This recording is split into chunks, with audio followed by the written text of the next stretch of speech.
It's an elaborate, exhaustive musical talent search that launched both ABBA and Celine Dion into global superstardom. Yet relatively few Americans have even heard of Eurovision.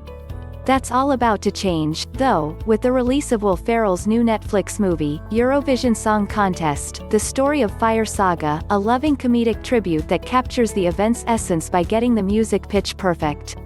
Director David Dobkin, Wedding Crashers, the judge, was among the many Americans still in the dark when his agent first sent over the screenplay. He wasn't even interested in having a look until the agent mentioned Will Ferrell had cowritten the project and would be playing one of the leads. When Dobkin finally did read the screenplay, he was hooked. But only after asking whether it was possible to change the horrible title of the movie did he finally learn that Eurovision was a real thing. "I had to watch hours of it to understand what I was looking at as I slowly fell in love with it," the director says over the phone. Questionable title aside, why is Vision prioritized in a song contest? The event is hard not to fall in love with. Eurovision has been going on every year since 1956, a musical spectacular that straddles the line between kitsch and sincerity, frequently tipping over fully in either direction.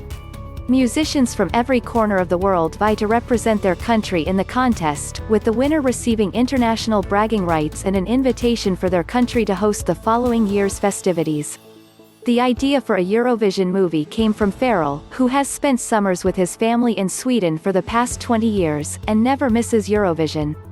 In the film, Ferrell plays Lars Erickssong, an Icelandic goofball who has always dreamed of winning the contest, as part of the duo Fire Saga, with childhood friend Sigrit Ericksdottir, Rachel McAdams.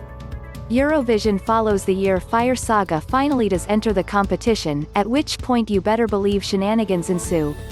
It's a film that couldn't possibly work. Unless the songs were on point.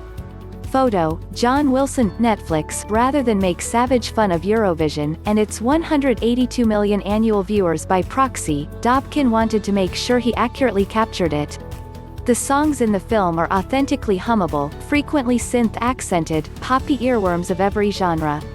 "You can't out Eurovision, the director says. I didn't want to make a parody.